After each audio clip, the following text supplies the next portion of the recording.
Olá, vamos então para mais um dia de leitura da Bíblia e do Catecismo da Igreja Católica em um ano, cronograma do Padre Mário Sartori. Hoje nós estamos quase derrubei o celular, no 29º dia. Vamos ler Gênesis, Gênesis capítulo 46 e 47.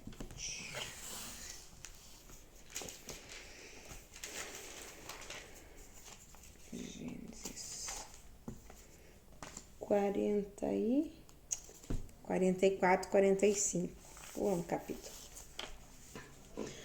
A última. Cadê o outro grifo daqui? Pera lá. Não tá aqui? Vou usar esse mesmo. Última prova dos irmãos de José. José deu esta ordem ao intendente de sua casa: enche de víveres os sacos destes homens, tantos quanto possam conter, e põe o dinheiro de cada um na boca do saco. Porás minha taça de prata na boca do saco do mais novo, com o preço de seu trigo. E fez o intendente como José lhe mandara. De manhã, ao romper do dia, foram despedidos com seus jumentos. Deixaram a cidade, mas não tendo ido ainda muito longe, José disse ao seu intendente: levanta-te e persegue estes homens, e quando estiverdes alcançado, lhes dirás: por que pagastes o bem com o mal? A taça que roubastes é aquela em que bebe o meu senhor, e da qual ele serve para suas adivinhações. Fizestes muito mal. O intendente, tendo-os alcançado, falou-lhes deste modo. E eles responderam-lhe: por que fala assim do meu senhor? Longe de teus servos a ideia de fazerem semelhante coisa. Nós trouxemos de Canaã o dinheiro que tínhamos encontrado na boca dos sacos. Por que, pois, haveríamos de roubar prata ou ouro na casa do teu senhor? Que aquele dos teus servos com quem for encontrada a taça morra, e ao mesmo tempo nós nos tornemos escravos do meu senhor. Está bem, disse-lhes ele, seja como dissestes, aquele com quem for encontrada a taça será meu escravo, vós outros sereis livres. E imediatamente pôs cada um o seu saco por terra e o abriu. O intendente revistou-os, começando pelo mais velho e acabando pelo mais novo. E a taça foi encontrada no saco de Benjamim. Eles rasgaram suas vestes e, tendo cada um carregado de novo seu jumento, voltaram para a cidade. Judá e seus irmãos entraram na casa de José, que estava ainda em sua casa, e prostraram-se por terra diante dele. José disse-lhes: o que é isto que fizestes? Não sabieis que sou um homem dotado de faculdades de adivinhar? Judá respondeu: que podemos dizer ao meu senhor? Que falaremos? Como nos justificar? Deus descobriu o crime de teus servos. Somos os escravos do meu senhor, nós e aquele junto de quem foi encontrada a taça. Longe de mim, replicou José, pensamento de agir dessa forma. Mas aquele em poder de quem foi encontrada a taça, esse será meu escravo. Vós outros voltai em paz para junto de vosso pai. Então Judá adiantou-se e disse a José: rogo-te, meu senhor, que permitais ao teu servo dizer uma palavra aos ouvidos do meu senhor, e não se acenda a tua ira contra o teu servo, porque tu és como o próprio faraó. Meu senhor havia perguntado aos seus servos: tendes ainda vosso pai? Tendes um irmão? E nós havíamos respondido ao meu senhor que tínhamos um velho pai e um irmãozinho, filho de sua velhice, do qual o irmão havia morrido, e que, como ele, foi deixado o único de sua mãe. Seu pai o amava. Dissestes aos teus servos: trazei-o para junto de mim, a fim de que o veja com os meus olhos. Havíamos respondido ao meu senhor que o menino não podia abandonar o seu pai, pois se o fizesse, o seu pai morreria. E disseste aos teus servos: se vosso irmãozinho não vier convosco, não sereis admitidos à minha presença. Quando voltamos para a casa do teu servo, nosso pai, referimos-lhes as palavras do meu senhor. E quando nosso pai nos mandou voltar para comprar alguns víveres, respondemos-lhes: não podemos descer. Mas se nosso irmão mais novo nos acompanhar, o faremos, pois que não seremos admitidos na presença do governador se nosso irmão não for conosco. Teu servo, nosso pai, nos replicou: sabeis que minha mulher me deu 2 filhos. Um desapareceu de minha casa, e eu disse: certamente foi devorado. E não mais o revi até hoje. Se me tirais ainda este, e lhe acontecer alguma desgraça, fareis descer os meus cabelos brancos à habitação dos mortos, sobre o peso da dor. Se agora volto para junto de teu servo, meu pai, sem levar conosco o menino, ele, cuja vida está ligada à do menino, desde que notar que ele não está conosco, morrerá. E teus servos terão feito descer a habitação dos mortos sobre o peso da aflição, os cabelos brancos do teu servo, nosso pai. Ora, o teu servo respondeu pelo menino junto de meu pai, e disse-lhe que se ele não o conduzisse, seria eternamente culpado para com seu pai. Rogo-te, pois, aceita que teu servo fique escravo de meu senhor em lugar do menino, para que possa voltar com seus irmãos. Como poderia eu apresentar-me diante do meu pai se o menino não for comigo? Eu não poderia suportar a dor que sobreviveria a meu pai. Então José, não se podendo conter diante de todos os assistentes, exclamou: fazer sair todo mundo. Desse modo ninguém ficou com ele. Quando se deu a conhecer aos seus irmãos, pôs-se a chorar tão alto que os egípcios da casa do faraó ouviram. E disse aos seus irmãos: eu sou José. Meu pai vive ainda? Mas não lhe puderam responder porque estavam pasmados de se encontrarem diante dele.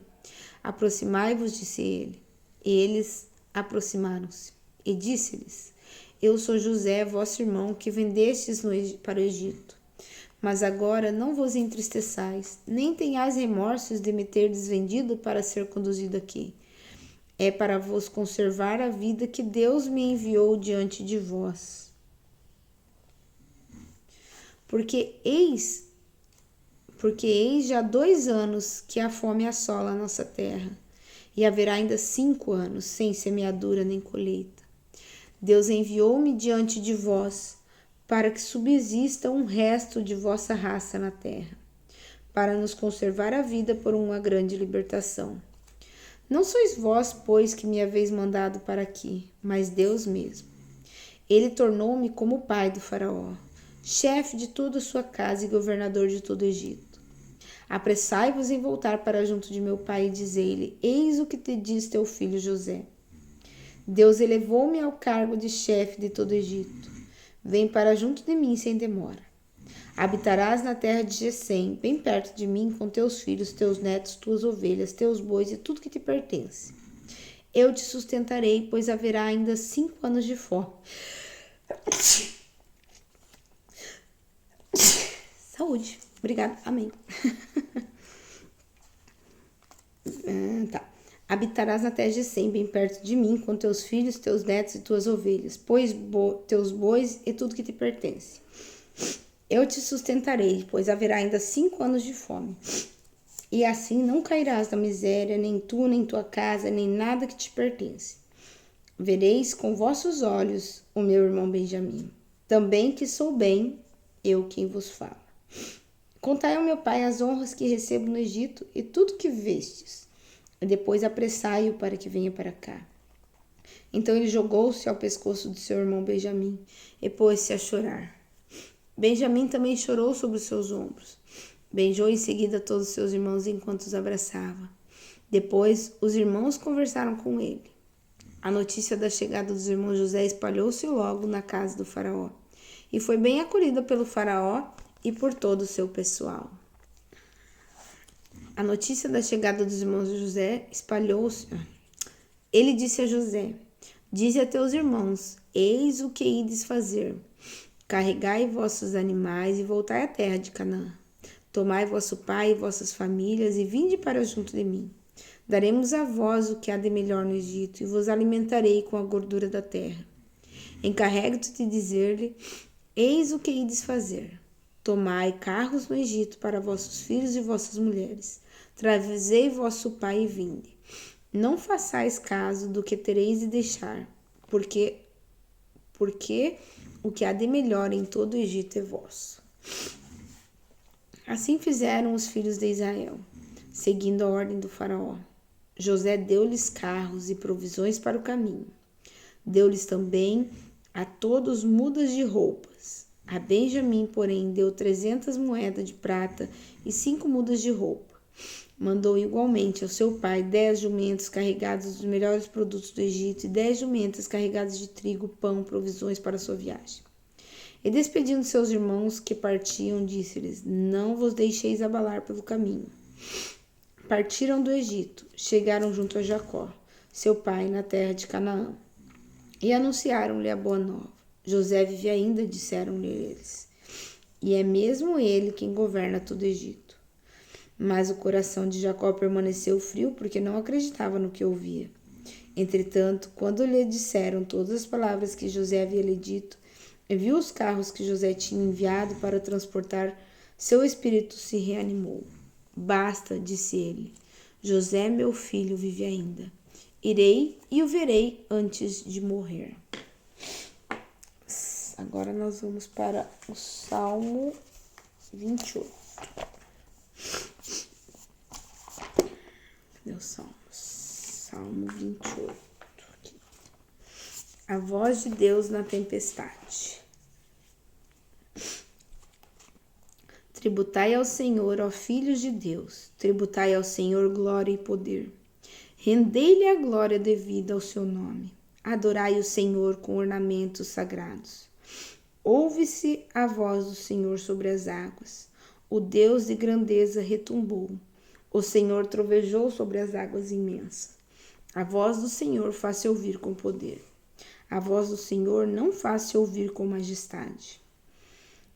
Fendem-se os cedros à voz do Senhor. Quebra o Senhor os cedros do Líbano. Faz saltar o Líbano como um novilho e o Sarion como um búfalo novo. A voz do Senhor despede relâmpagos. A voz do Senhor abala o deserto.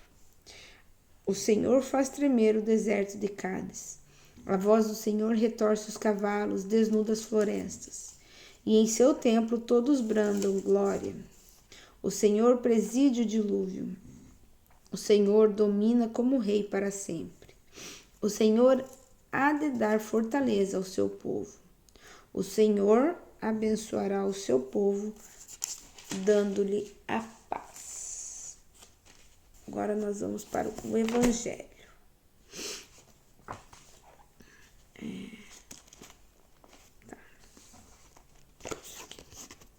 Evangelho de Mateus, capítulo 15, do 21 ao 39. Capítulo 15, do 21 ao 39. Fé manifestada por uma pagã. Jesus partiu dali e retirou-se para os arredores de Tiro da Sidônia. E eis que uma cananeia originária daquela terra gritava: Senhor, filho de Davi, tem piedade de mim. Minha filha está cruelmente atormentada por um demônio. Jesus não lhe respondeu palavra alguma. Seus discípulos vieram a ele e lhe disseram com insistência: Despede-a, ela nos persegue com seus gritos. Jesus respondeu-lhes: Não fui enviado senão as ovelhas perdidas da casa de Israel. Mas aquela mulher veio prostrar-se diante dele, dizendo: Senhor, ajuda-me. Jesus respondeu-lhe: Não convém jogar aos cachorrinhos o pão dos filhos. Certamente, Senhor, replicou-lhe ela, mas os cachorrinhos ao menos comem as migalhas que caem da mesa de seus donos. Disse-lhe então Jesus: Ó mulher, grande é a tua fé, seja feito como desejas. E na mesma hora, sua filha ficou curada. Jesus saiu daquela região e voltou para perto do mar da Galileia. Subiu a uma colina e sentou-se ali. Então, numerosa multidão aproximou-se dele. trazendo consigo mudos, cegos, coxos, aleijados e muitos outros enfermos. Puseram-nos aos pés e ele os curou. De sorte que o povo estava admirado ante o espetáculo dos mudos, que falavam, daqueles aleijados, curados, dos coxos que andavam, dos cegos que viam e glorificavam a Deus de Israel. Jesus, porém, reuniu seus discípulos e disse-lhes: Tenho piedade desta multidão. Eis que há 3 dias está perto de mim e não tem nada para comer. Não quero despedi-la em jejum, para que não desfaleça no caminho. Disseram-lhe os discípulos: De que maneira procuraremos neste lugar deserto pão bastante para saciar tal multidão? Pergunta-lhe Jesus: Quantos pães tendes? 7 e alguns peixinhos. Responderam eles. Mandou então a multidão assentar-se no chão, tomou os 7 pães e os peixes e abençoou-os. Depois os partiu e o deu aos seus discípulos, que os distribuíram à multidão. Todos comeram e ficaram saciados, e dos pedaços que restaram encheram 7 cestos. Ora, os que se alimentaram foram 4.000 homens, sem contar as mulheres e as crianças. Jesus então despediu o povo, subiu para a barca e retornou à região de Magadã. Palavras do Senhor, palavras da salvação, glória a vós, Senhor. Então, agora no Catecismo é o 232 ao 237. Tá aqui. O Pai, em nome do Pai, do Filho e do Espírito Santo. Os cristãos são batizados em nome do Pai, do Filho e do Espírito Santo. Além disso, eles respondem creio à tríplice pergunta que requer que confessem sua fé no Pai, no Filho e no Espírito. A fé de todos os cristãos fundamenta-se na Trindade. Os cristãos são batizados em nome do Pai, do Filho e do Espírito Santo, e não nos nomes desses 3, pois só existe um Deus,